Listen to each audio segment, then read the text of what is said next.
evening and welcome. My name is Francis Salway. I'm the chair of the London Community Foundation. I'm delighted to welcome you all here. You, our stakeholders, are the lifeblood of the organisation. We have in this room donors, some grassroots organisations that we work with, some of our beneficiaries, and really importantly, our own team of people. So my thanks to all of you, because it's you who enable us to achieve what we do. Now, the last year has been challenging for London and Londoners. We had the tragic Grenfell Tower fire, and we've had the rise in youth violence. And the London Community Foundation has been at the heart of the response on both of those issues. We raised £10 million for victims of Grenfell Tower. In March of this year, we published our own report on the violence virus, and we're now delighted to be working again with the Evening Standard on their campaign, Save London Lives. Now, as you know, this event is about the grassroots response to youth violence. And I hope you've already met some of the groups who kindly spent time with us this evening, who are Forefront, Academy Achievers, High Trees, Juvenists, and Street Doctors. And if you haven't yet spoken to them, don't worry, because you can do so after this panel session. Now, the panel session is going to be chaired by David Cohen, a campaigning journalist from the Evening Standard. And perhaps I'll just say a little bit about David and the Evening Standard Dispossessed Fund by way of introduction. The Evening Standard set up the Dispossessed Fund in 2010, and David was part of that set-up process. And he has led all the campaigns since then, which I think are over half a dozen. And one of the things that stands out to me is just how effective campaigning journalism has been in spurring Londoners and London businesses to be so generous. Because since set-up, the Dispossessed Fund has raised £25 million, a massive sum of money. Around £7 million of that was linked to Grenfell. There's also several £1 million in an endowment fund for the enduring benefit of Londoners, and already £13 million has been distributed to grassroots organisations working around the campaign themes. Now, David's work on these campaigns has not gone unnoticed from his peers, and he has won the Paul Foot Award for his frontline London investigation into street gangs. He's twice won the Cudlick Cup at the British Press Awards. He's also won the Edgar Wallace Trophy at the London Press Club. I think Manchester United are very jealous of your success rate.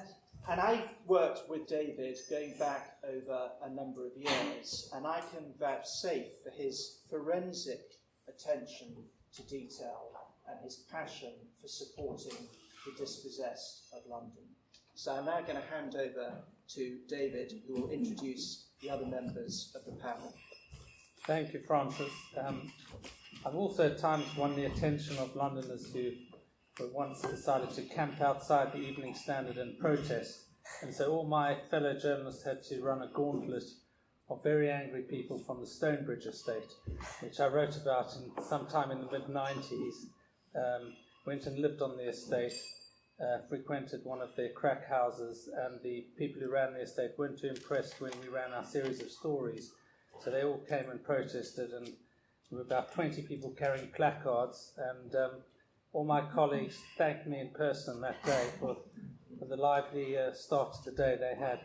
That was some years before we launched the Dispossessed Fund, and yes, and I became involved in campaigning and investigative journalism. We hope to have a very lively panel discussion here tonight on a subject that we are all very passionate about. Can everyone hear me, by the way? Yeah? Okay. Without further ado, I'm going to dive right in. There are, as far as I can see, sort of three key questions. Firstly, We're going to look at what's gone wrong. Why is serious youth violence on the rise again? Secondly, can we do something about it? Is there a precedent for tackling serious youth violence and winning? And thirdly, what is the solution? What needs to happen? Framing and contextualizing the problem, will be the first aim of the panel tonight. And what a panel we have. 3 power women and 1 token man. The LCF have got it right once again. Kate Markey, CEO of LCF. Charlie Howard, founder of Mac UK and a clinical psychologist. And Iyere, a youth practitioner and project lead on Milk and Honey, which is a project she initiated for the grassroots charity Juvenis. I'm going to ask each panel member to speak for about 5 minutes. After all 3 have spoken, we will have a discussion amongst us on the issues that arise, and hopefully we will then be able to open it up to the floor for a few questions from the audience. Now we're going to start with Evie. Evie is a youth practitioner, as I say, situated within Health and Justice Youth Services in a project she led for Juvenis. She works directly with young people, one-to-one, and in groups, supporting high-risk and vulnerable young people to build their resilience. Evie, perhaps you can begin to help us to understand what has gone wrong and why is serious youth violence happening. Hi. I would say I'm going to talk about the 3 arms of it, really. I'll talk about the top. I think from structural and government, there's not been enough focus on young people at the bottom. And when I say enough focus, I don't just mean them talking about young people, but actually coming down to the young people's level and seeing where they are. And understanding that just because you are in government, it does not necessarily mean that you have all the solutions to understand young people themselves. In terms of the middle tier, I say practitioners. In terms of working with young people that are involved or perpetrate or affected by serious youth violence, I don't think enough goes into practitioners. I think sometimes practitioners are really overworked and everybody sees them as the start and the end of the solution. And we're not necessarily the start at the end of the solution. We also need help, and help comes from the top, but also comes from self-care. A lot of us get burnt out pretty quickly, which means that we do not have all the solutions to enable us, and we're not equipped with the solutions to help the young people. And that doesn't necessarily just look like money. That funding word irks me, because I feel like sometimes the term lack of funding is used to kind of express what practitioners may feel internally, if that makes sense. And we are overworked and we do have lack of funding, but it doesn't necessarily mean that we still can't do the job. At the end of the day, most of us do it because it is our passion. And then in terms of young people, I feel like overall young people now feel like rebelling against what they feel like is the norm is the best way to reenact how it is that they're feeling. A lot of the time young people have been seen as perpetrators, but they haven't really been looked at as victims, whether it's victim of self or victim of family, or like looking at their adverse childhood experiences. Again, there's a lot of reenactment that is happening with young people within their lives. So they are necessarily reenacting what it is that they feel, see, and are around. I remember a young person saying to me, they complain that I carry a knife, but the government drop bombs everywhere. How are me and the government different? And that really touched me, because it made me feel like, well, do you know what? We do live in a violent society and young people do see violence, but when they reenact it in a way that they've been taught to see it, it's a moral panic. I also feel like there's not enough aftercare. So when a young person dies, we all come together and we do the most, and the hashtags go up and everybody wants to talk about what is going on, but there's not enough actual work being done. And the aftercare for me will stop the next young person dying. If we pump money into aftercare services and enable practitioners to develop therapeutic ways of working, to work with these young people, I believe there'll be a bigger solution and a bigger shift, because all a young person wants is someone to talk to. But before that young person can talk to someone, that practitioner needs to be right within.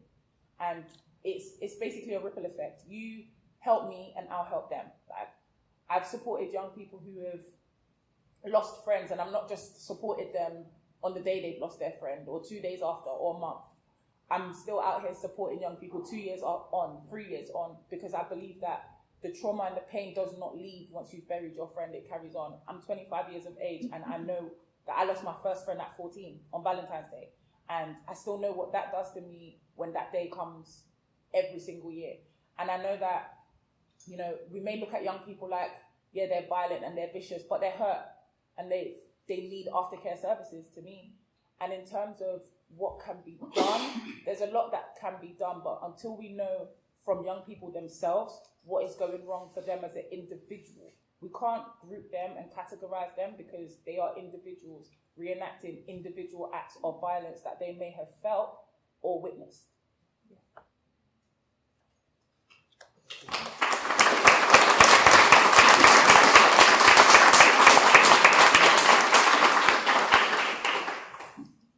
Thank you, Abby, and good keeping within the timekeeping. Very good. Right, let's turn to Charlie. Charlie is a clinical psychologist who was assigned to help certain high-risk youths. When the youth failed to attend her clinic when the sessions booked for them, Charlie set out to find out why. So she went out into the community and onto the estates and spoke to the young people, and she set up her sessions on a park bench outside the chicken shop where they hung out. And that's how Charlie, as far as I understand, became involved in looking into serious youth violence.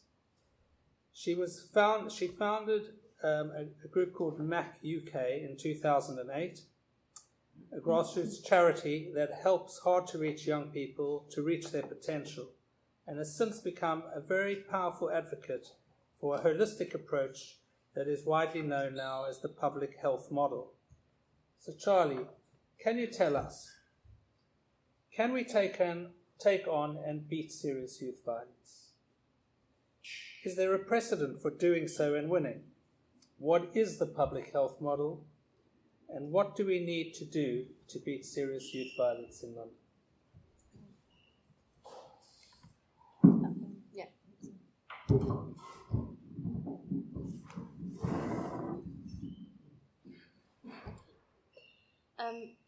Evie, you were amazing. And is this? Yeah, it is on. You're absolutely amazing, and you said it like it is. And one of the things that absolutely okay. I think the microphone isn't on. There. Okay. No. Can you hear me now? Does that one work? Yeah. Okay, so I wanted to start off by thanking Abby and actually thanking everybody in this room who's young, because what we are talking about is an issue that affects young people, and too often it's adults who talk about it and try and solve the issues around it. And I would really encourage us tonight to put Abby and other young people at the centre of everything that we talk about, because that's why we're here. And you're not only very articulate, but what you said makes an enormous amount of sense. A few years ago, I was a really big part of this problem. I was sitting in a clinic and I had young people who were referred to come and see me, and nobody came. And this bothered me because I was being paid by the state to provide a service, and staying in my clinic was going to have an effect. It was going to make me institutionalised, and it was not going to help the young people that needed my help. So I went out to find young people because I knew that they would know how to reach them. I was a white middle-class woman. I haven't grown up in a community where youth violence has been at my front door. But somebody had been murdered on an estate near where I lived, and I went to the fish and chip shop there because that's where the young people were hanging out. And everything that I've learned about this issue, I owe to young people. And I think that as a society, we've stopped valuing our young people. And when you're not valued, you start acting like you're not valued. Young person said to me, he said, "Charlie, you know, The only way that I can feel calm is to go out and look for a fight. I talked to him about this. He had a number of offences, he was gang involved, he was probably dealing drugs. And I found out that he'd grown up in a household that was full of violence. He'd seen his mum being beaten by his dad most days. And as a child, at first, we know from psychology, that's quite terrifying. But over time, you become desensitised to the violence. Take it a step further, that violence can become soothing. This was a young man who went out to look for a fight to feel calm. That's not okay. That's a serious public mental health issue. Another young man said to me, he said, I go out and I carry a knife. And he said, I wouldn't tell many people this, but actually I get quite excited about the thought of using that knife because it makes me feel alive. And nobody's really ever noticed me, and I've never felt valued. That's what I need to do to feel alive. That's not okay either. That's a serious public mental health issue, and it needs to be dealt with. I worked with a young woman. I worked with her for a number of months, and then she stopped coming to see me, even on the bench. I managed to get hold of her, and she said, it's because my boyfriend loves me so much, Charlie, that I can't leave the house. He's told me that I need to stay here, and I need to keep watch of things that we're trying to hide. And I'm doing it because he's the first person who I feel loves me. That's why I'm not coming to the project. That's not okay. That is an issue for public mental health. So one thing became really clear to me from working with the young people that I've had the honour to work with. Policing on its own was absolutely not going to help this problem. Nor was grants that came out for 1 year or 2 years to work with a group of young people and then stop. Nor was reporting where we had to tick boxes that someone else wanted us to achieve, because what mattered to professionals, as Iyere described, was not what was valued by young people. And I found myself quite quickly in an organisation that was being pulled to meet the needs of it as an organisation, not to meet the needs of the young people. What this requires is a long-term strategy, 10, 15, 20 years.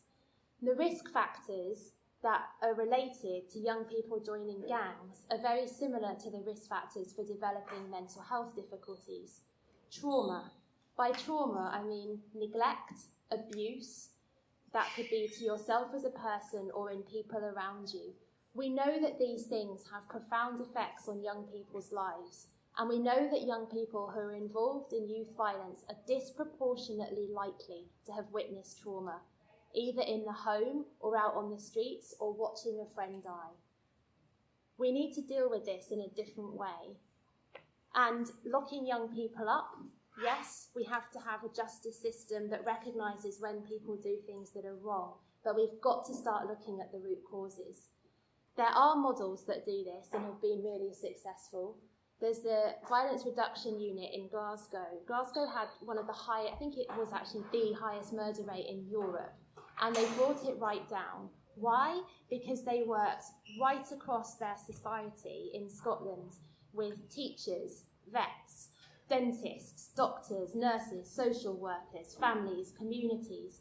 This is a problem that cuts every single sector of our society, and we're only going to solve it by bringing those people and views together and building the solutions up from the ground, house by house, street by street. And that's what they've done in Glasgow. And it feels to me, this might be a little bit controversial, but we know what works. So we've seen that model. You speak to young people, you speak to practitioners, people know what works. I don't believe that it's a whole lot about a lack of funding, actually. I believe it's about other things. I think that politics get in the way. I think egos get in the way. And sometimes I think organisations get in the way because we set them up to help young people, but the organisation takes on its needs and the young person once again gets forgotten. So my view is that we need a long-term approach. We need to learn from models like the Violence Reduction Unit. We need to start with young people, start with communities, and we need to recognise that this is a complex issue that affects how we think and feel. And if we're going to try and solve this issue, that's where we need to start.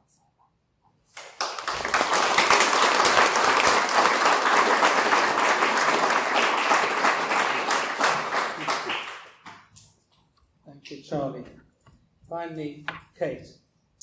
So Kate joined LCF in May. Previously, Kate worked at the Forward Trust as Divisional Director for Employment Services, an organisation that helps people break the cycle of reoffending and addiction. And she was MD, Managing Director of Blue Sky, an award-winning social enterprise that employs ex-offenders.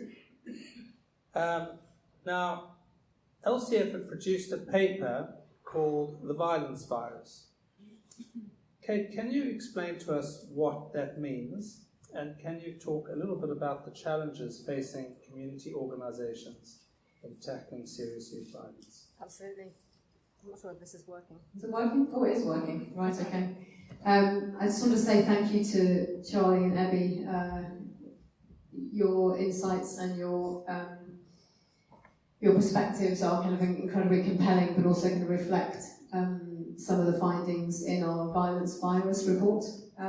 So just some context. I guess London Community Foundation, like other funders, has been funding directly and indirectly work around youth violence, whether it's kind of sport engagement or other kind of associated activities for quite a while. But last year, actually, we funded just over 3 million into grassroots organisations across youth violence. But what we really recognise is that we're a pan-London funder, working with our donors. Many of you are here tonight, and the intelligence and reach that we have across London as an organisation is tremendous. And actually, we should be using that far more in terms of building our own impact and the impact we can bring to bear. So we wanted to maximise on that, some of that intelligence and reach that we have.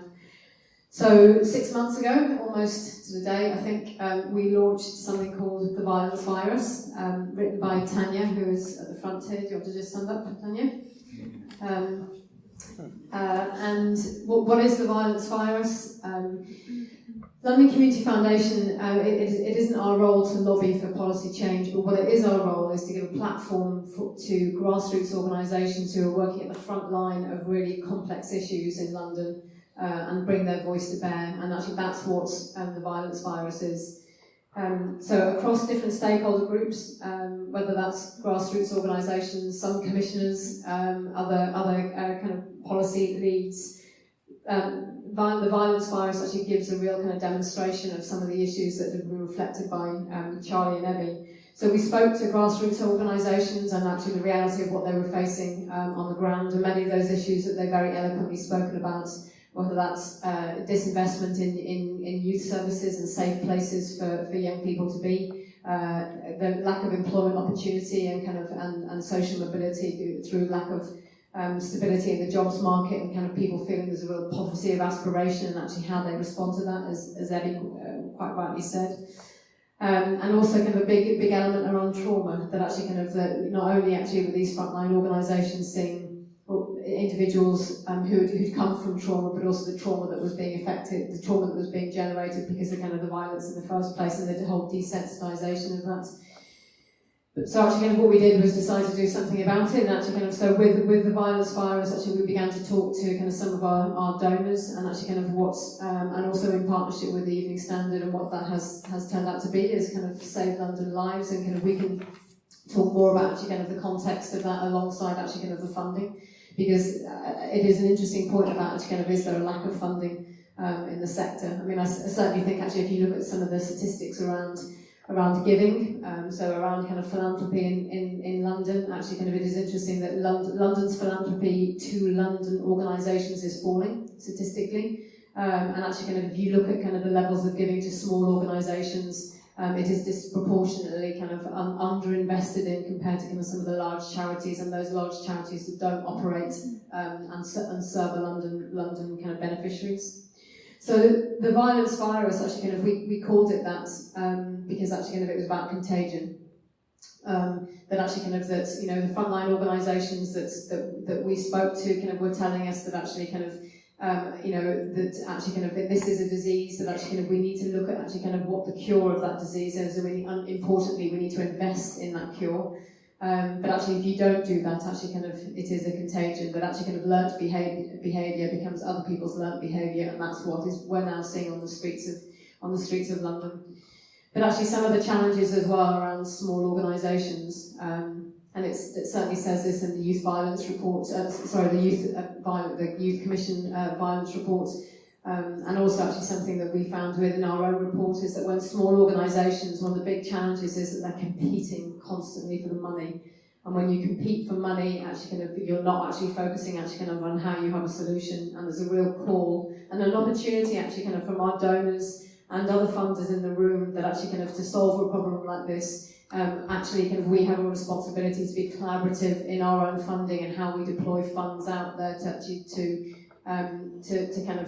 get organisations to kind of work more effectively together, because actually in the end organisations working more effectively together is a better service for those beneficiaries, and actually kind of that's what we're here for. Thank you.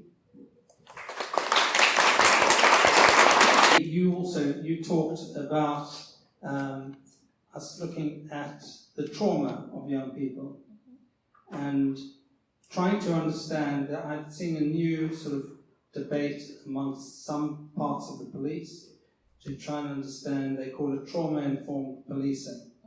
So it's trying to get a sense that actually some of the people who are perpetrators are also victims and that they have a history of trauma. I wonder if you might, each of you might tell us a little bit about trauma-informed approach to violence, and also another phrase that crops up a lot, adverse childhood experiences, otherwise known as ACEs. To sum it up for me, I just believe in empathy. I think that if we're more empathetic to where a young person has started from, and also empathetic to where they want to get to, it enables them to be able to understand that we care. And that needs to start obviously within the home, and then in schools, on the estates, in police stations. I believe that, and I've been saying this for quite a long time, you know when you're born you have this red book that you have your vaccination book. I believe that every child in the UK should also have an adverse childhood experience book where doctors, teachers, GPs, police are able to record traumatic events that have happened in this young person's life. So when they do reach the criminal justice system, it's not too late to be able to help them, or they are kicked out of school, it's not too late to be able to help them. Because what I see happening is, you know, a young person will get kicked out of their house or get kicked out of school, and nobody understands that because nobody is willing to speak about it. But if everything was recorded, then we would all be able to work together. And there'll be less meetings about meetings, which will enable practitioners to be able to do their job, which would then enable young people to be cared about more. Also, I feel like stigmatizing young people also affects trauma-informed care to happen. If you are a practitioner, police officer, teacher, and you already have an opinion of this young person based on what you have read, then how do you expect to work with that young person and be empathy related to that young person? I also feel like education is key. I feel like within our schools, we need to be teaching young people about empathy, about the risk of violence, but about emotional health and well-being, and stop using terms such as mental health, which they are already triggered by and which already scare them. You know, emotional health, talking to a young person about emotional health, I would say to them, what is it to you? Not necessarily what is it. Like, what is it to you? And a young person would say to me, well, it's lack of sleep.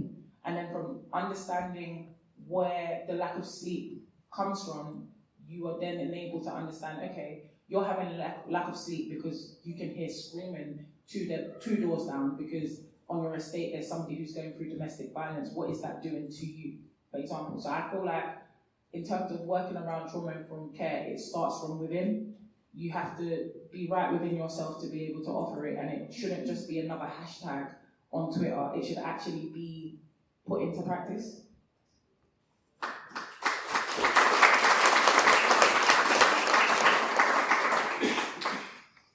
I've got a really hard job following Evie. I mean, trauma.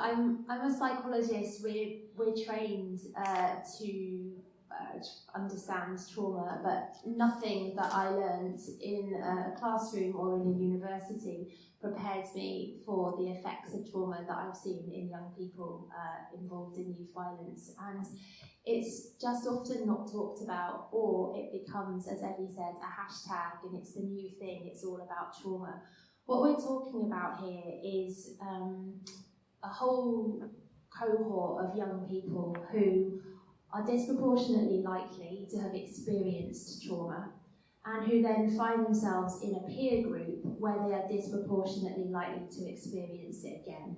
So we're dealing with a double whammy. So David mentioned ACEs, adverse childhood experiences. That would be, I've mentioned this already, but things like neglect, that could be physical, emotional neglect, could be abuse. That might come from your home, it could come from a relationship. Young people who are involved in the justice system, particularly those in youth violence, are likely to have a high number of ACEs, adverse childhood experiences. So there's already a trauma, and then they might go into an environment where they witness a friend being killed, or actually they're living in fear every day. That reignites that trauma. We know young people generally find talking about feelings very difficult. Everybody does. There's a stigma that's attached to it. My experience, though, actually is that young people want to talk about it, but they don't want to talk to a stranger who they don't know, in a clinic, in a place that they don't want to go to. And to be able to talk about some of these things, you need to have something called trust. And one of the challenges that we've got at the moment with whether it's trauma-informed policing, or go and speak to a clinical psychologist, or go and speak to a mental health service, is that you're expected to walk through a door and speak to somebody that you don't know. I've never managed to get a young person to talk to me that way. It's why I had to come out of the clinic, and actually it took between 6 to 12 months in some cases for a young person to even be able to begin to tell me what was going on in their head. So this again, it's about long term, it's about trust, it's about young people first, and it's about their speed, not ours. 6 sessions of cognitive behavioural therapy in a clinic just isn't going to cut it. We have to find different ways of doing this in flexible locations, flexible times, young people's schedules, not ours.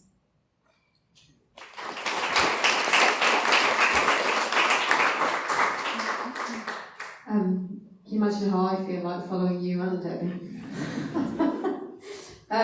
So I think what Evie and Charlie really demonstrate for us is actually kind of grassroots organisations actively put themselves in harm's way, and through your support, actually kind of that's what we're allowing them and enabling them to do.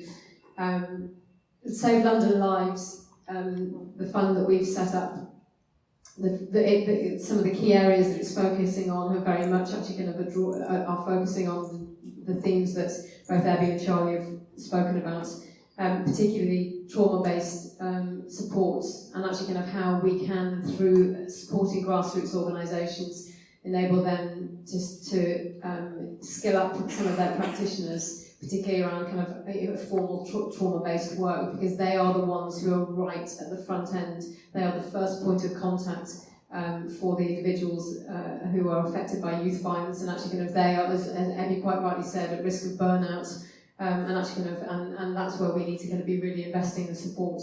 One of the real reflections I have as well of organisations that we support is often kind of they're characterised by the level of lived experience, or experts by experience, or peer support that they have right at the front line.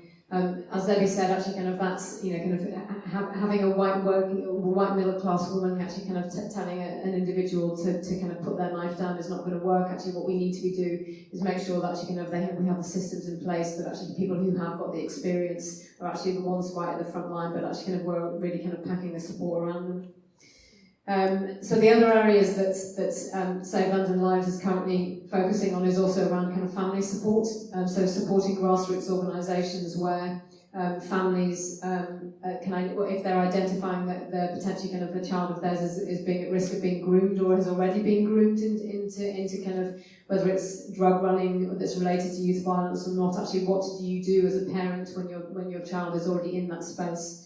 And then also around education, that it's actually critical that we have some of these organisations who are grassroots and who are run and managed and working with a lot of peer and people with lived experience are going into schools and actually kind of doing some of that early intervention work. And I'd also add on to points people have made about the criminal justice system. Kind of you won't be not informed to know that actually kind of our prisons are in complete chaos at the moment. And actually kind of what actually we need is some of these amazing grassroots organisations actually going into prison and actually kind of trying to break the cycle from the inside as well. But actually kind of in order to be able to do that, they need long-term investment that's going to be where they say that they need that support.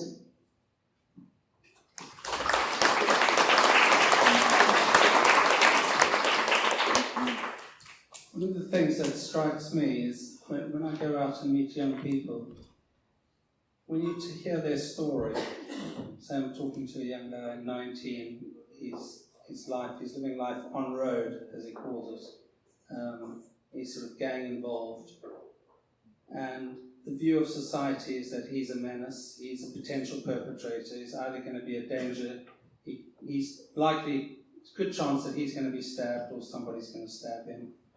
But if we rewind 10 years in his life to when he was 7 or 8, we usually come across sometimes potentially a very catastrophic adverse child experience where somebody close to him has been killed, and at that point we view him entirely as a victim. And somewhere between age 8 or age 5 and age 18, we move from victim to perpetrator without making any connection between these two things in his life. And it strikes me that when I started looking into the subject about 5 years ago, and it's quite galling to sit here and realise that serious youth violence is going up again. How we are starting to really understand the trauma-informed impact of young people. I don't think this was very much on the agenda 4 or 5 years ago. That has to be a positive thing. But I'm just wondering, you mentioned the Violence Reduction Unit, Charlie, that worked in Scotland. What do we need to make this work in London? What needs to happen in London? And various people have talked about, yes, funds are an issue, but they're not the issue, they're not the only issue, and they're not an excuse for doing nothing. It can be about reprioritising the resources we have. So and you also talked about initially top-down, they're getting it wrong. They're disconnected from the problem. Government agencies, I assume you mean City Hall as well. And I'm just wondering what you think needs to happen. We can start with you, Charlie. So we need a minimum of a 10-year plan, and what I've noticed is that when we start talking about a 10-year plan, it doesn't sit very well with political cycles that change every 4 years. So I think that in London, if we're going to be able to tackle this has to somehow sit outside of those political cycles.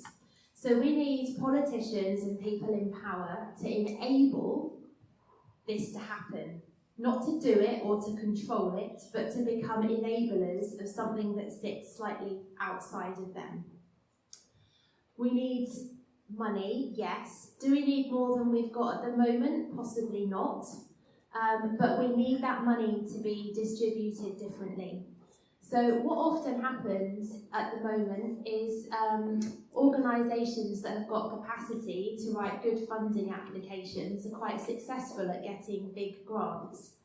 And they're probably under pressure to scale up something that they think works. And what happens along the way is that the smaller organisations, who are really at a grassroots level, miss out. And the bigger organisations become more and more focused on scaling their business model and might on the way lose sight of young people. And that's not a criticism of the people in those organisations, it's just what happens. So we have to have funding that is able to be got out to smaller organisations as well as bigger ones, and that funding needs to be a lot quicker. So often you meet young people out on the streets and they have an idea. I want to do such and such, Charlie. I want to do a football project. Football project in and of itself may not be groundbreaking, but it is for that young person. This is the first thing that they've wanted to do that's positive for a very long time. I don't want to respond by saying, okay, football project sounds good, let's apply for a grant. In 6 months' time, we'll hear back whether we've been successful. That young person won't care about the football project in 6 months' time. I want to be able to say, let's get some funding now and start it tomorrow. That's what this needs. We need instant funding. So free from political cycles, more instant funding, and how we evaluate. I think we should monitor little and learn everything. We spend too long filling out boxes, ticking boxes, and actually the real learning gets missed. We need to find different ways of how we do monitoring. And most importantly of all, in London, we absolutely have to start with young people. This has to be led by professionals and young people and communities together and co-produced. It can't start up here, it needs to start down here. And the solution will look different in different parts of London because one size doesn't fit all.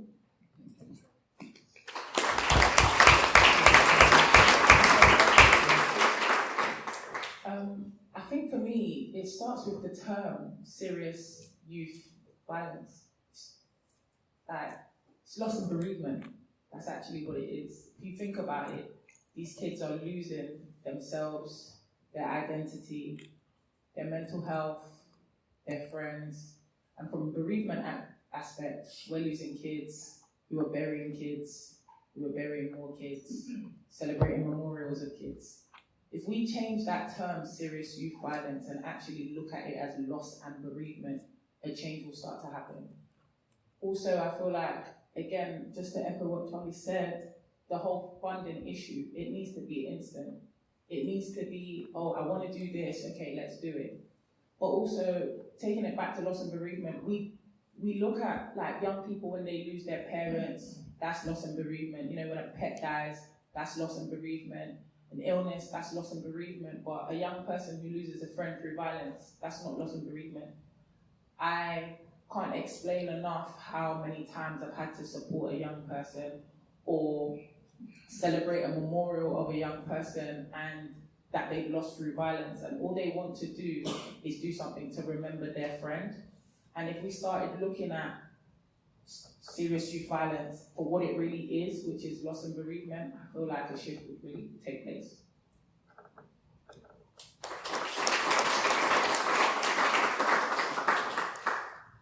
From LCF's perspective, I think kind of the key word for me is collaboration. Collaboration not only from our donors and other funders, so other foundations in London. So kind of we have a real responsibility to increase actually kind of how we work together and how strategic we are in our funding.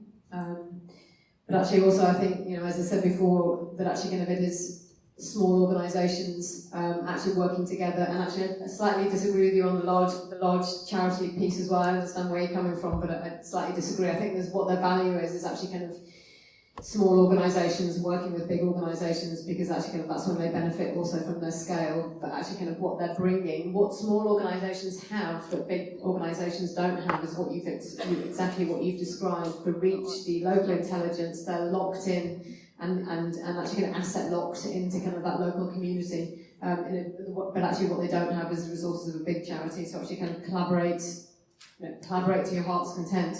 Because actually also, often when I speak to some of the organisations that we've funded, you know, often kind of they can say, can you connect me to another organisation that does what I do in a different part of London?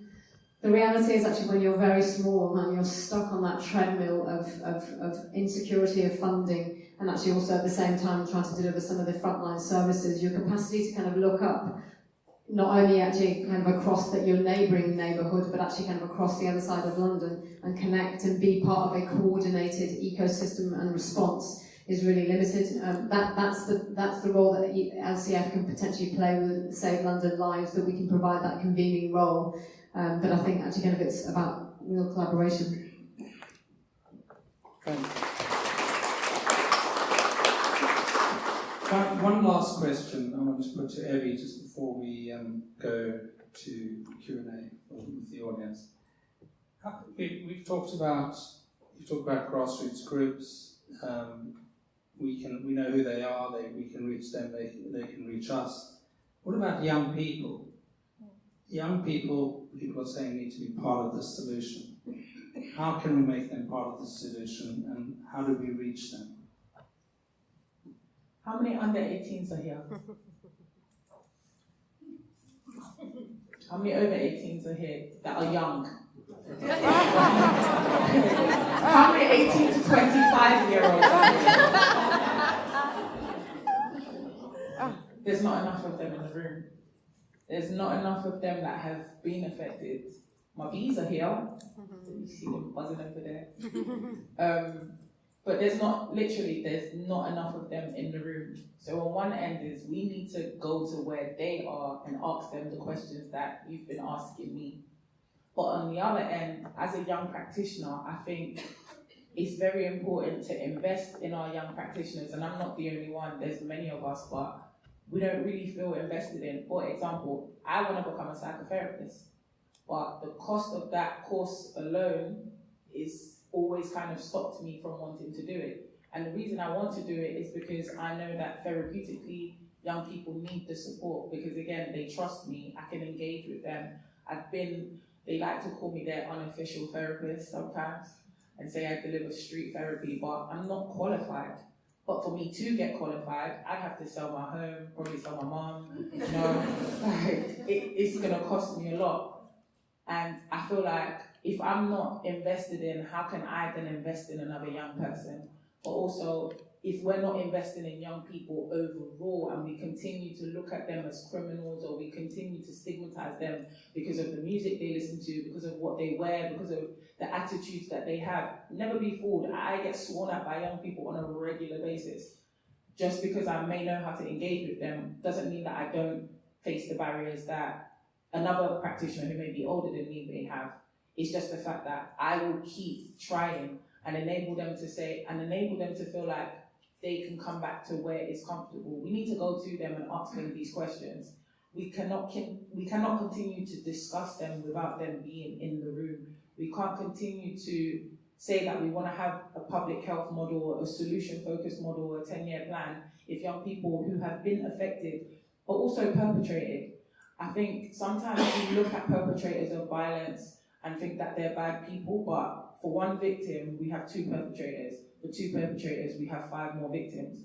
And I think that we need to go to where these perpetrators are, which is inside the custody, and speak to them, understand where they're coming from, understand what, if things were different from them when they were on the outside, what would they have done differently? But again, let's start talking to the young people who are affected on it, talking to them on their estates. I always say this to my friends, for every young person you see on an estate, when you're going to throw your bin or going in your Mercedes or going to work, say hi to a young person. At first it may be daunting. At first they may F and blind at you. But the more you say hi, the more that they will want to talk to you. And the more you say hi is the one day that you really don't want to talk to anyone, that they're going to recognize you and they're going to tell you way too much. And you're going to think, I just came to buy milk. But they see that you care. And through that, start asking them the questions like, what would you do? We all work within the practice. We all want to see a change within violence. But if we don't talk to young people, then we'll never know how violence is going to be solved.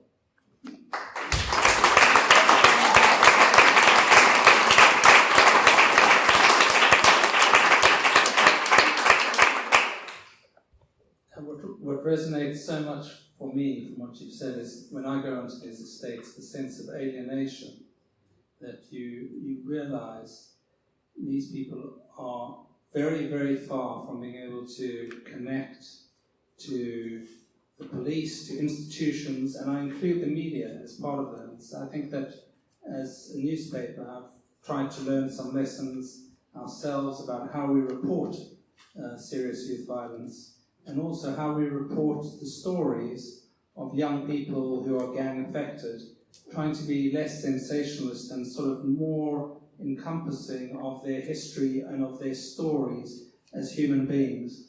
I think some of the media gets it right increasingly, and some of it still gets it badly wrong. And but it's very interesting to me, sort of going out onto these estates and trying to tackle this problem, and also seeing that I potentially can do more harm than good, even unintentionally. Maybe a good time to open it up for questions, if we can have questions rather than statements.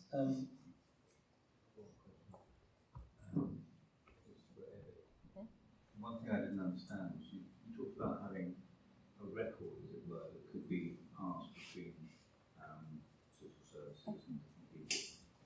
But then you went on to say that you didn't want somebody painted with their history. And I'm just trying to understand how you square that.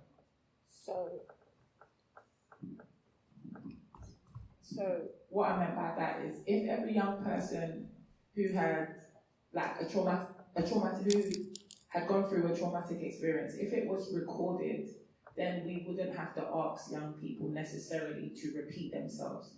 When you read something, so I work with young people who are affected by the justice system, okay? So we have case notes.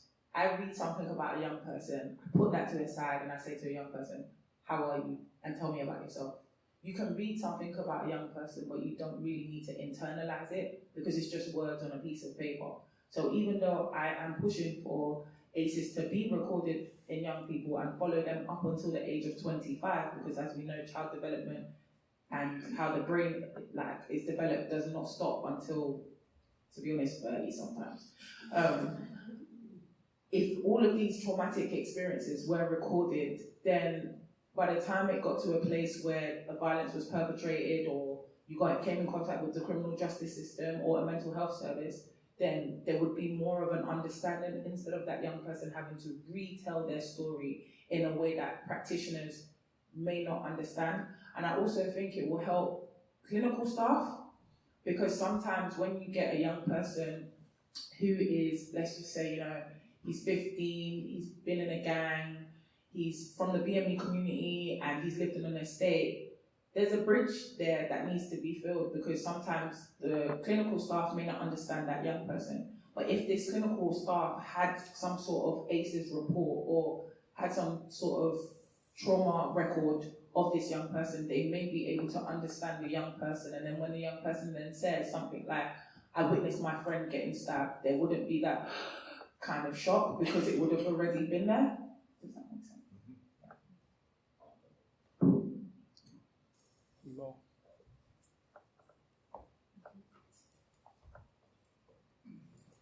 Really interesting from everyone on the panel. I wondered, I think it's been touched on a bit, but could you talk a little bit about the maybe political appetite for a different approach?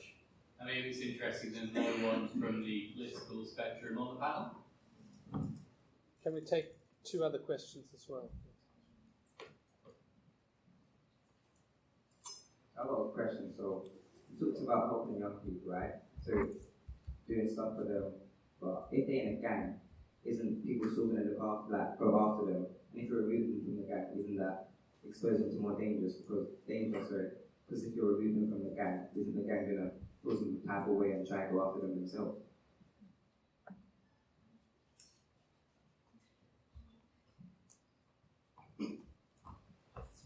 Thank you. I'd just like to ask the panel to what extent drug taking and drug trafficking, selling, and alcohol actually lie behind a lot of the violent problems.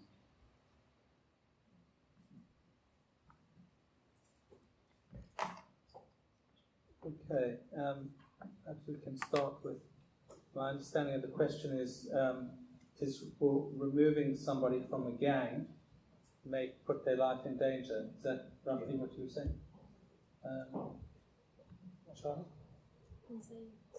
Yeah, when you asked that question, it made me think of a young man I worked with on the streets of New York a number of years ago, and the young man said to me, Charlie, until you can find out a way to work with us that's safe, go home, because you're putting our lives at risk. And I said to him, why? And he said, because people like you get us to tell you things. My cousin did that and he's dead because the gang thought he was snitching.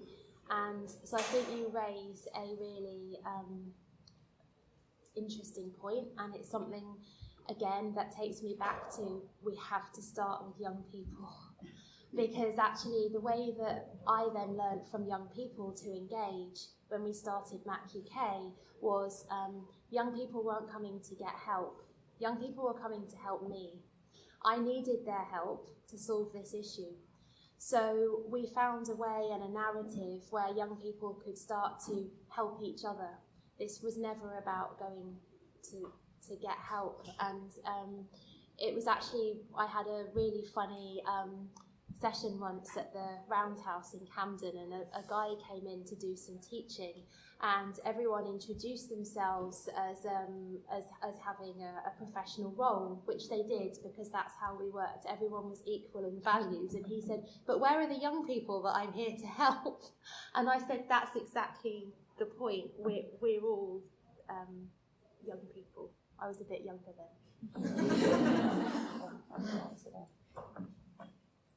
I do agree with you completely.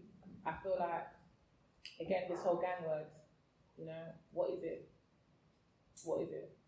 Like, you know, group of people, 3 people or more apparently, who wear X, Y, and Z and who do X, Y, and Z. But, you know, have you watched Happy Feet? Watch Happy Feet.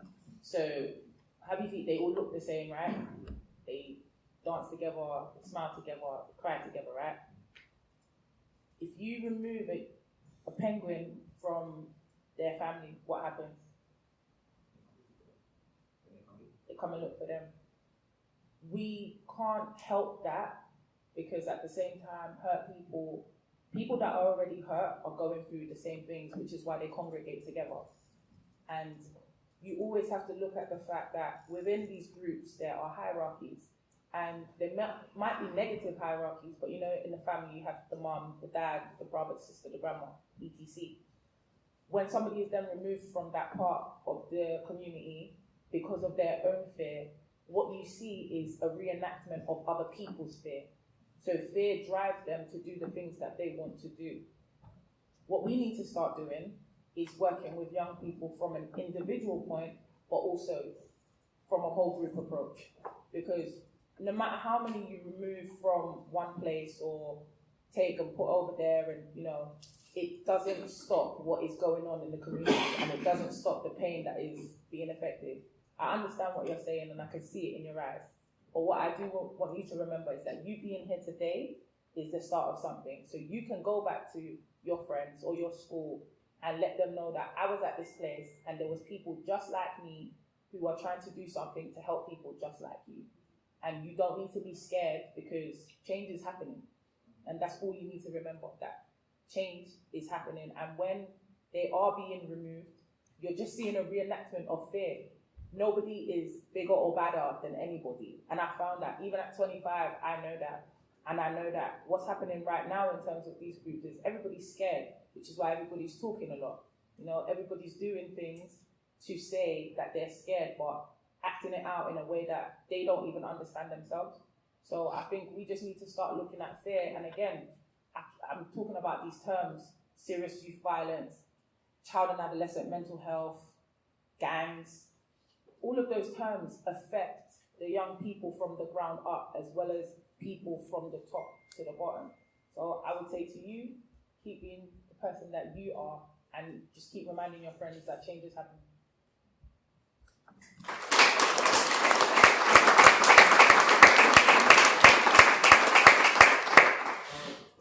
I think, interestingly, there's a link between the question about political appetite and this question about removing the danger people being in danger and removing them from gangs. It sort of really points to the values of the in-depth youth worker. The youth worker who really makes the effort to get in on the ground on the hotspot estates, because most of the people in the political echelons cannot connect to what's happening on the ground on the estates. And so this is where I think the work we do with LCF and the grants making that LCF does becomes so critical. It funds groups like Jovanis and Winston sitting here who set this up, and groups like the St Matthews project on the Tulse Hill estate. You go onto these estates and there's literally the alienation that you see is totally shocking. But there's one or two youth workers who have the ear of these young people and can be a conduit, and they know if somebody will be in danger and how to try and avoid that and how to mitigate against that. So the connection, and that brings us back to some of the points I think Charlie was making about the connection that has to be made on the very ground, and the connection between what's happening on the ground and at the very top. I wonder if we can just, there was one question about drugs and the role of drugs in this, and also if you wanted to say something about why there was no one from politics on the panel, and then I think we will have to wrap it up. So on the point around not having a political or policy representation on the panel, I think because we wanted to focus on talking about kind of violence, virus, it was, and also particularly around the themes of Save London Lives, we wanted to focus on the trauma piece, but actually also having kind of that really frontline grassroots delivery on the panel. That is the reason why. But actually, are we seeing movement politically? I do think it goes back to changing people's lives. Doesn't often kind of, or at least not in my experience, kind of fit into the neat envelope of a 5-year political term, and that goes from everything from, we deal with some of the really kind of intractable problems, but actually kind of often actually they're not politically they can't be solved in a political term, and that is a real challenge. But what I would say is actually locally, so we are seeing movement in Lambeth. So Lambeth are particularly looking at actually kind of how, as an authority, they can take on the kind of public health approach, and I think kind of you'll see kind of real evidence of that. And London is different from Glasgow, but actually also can learn from Glasgow. And I think we are seeing traction in that. But actually, kind of the more actually kind of that we can get money to the front line and evidence, actually kind of hopefully that will also kind of help that political movement as well. I do think we are seeing it. Is it slow? Yes, it is. Last question.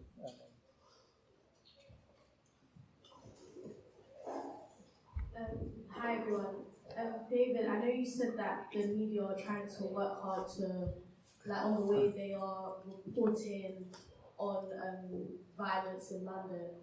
I'm an aspiring journalist, and I just want to know, what can the media do? Because a lot of people in the newsroom don't look like me, and it's very difficult for my friends and other aspiring journalists to actually want to work in the media when you see no one representing you on TV or even in the newsroom. So what can the media actually do to involve us young people? Because you have to represent us as well as everyone else.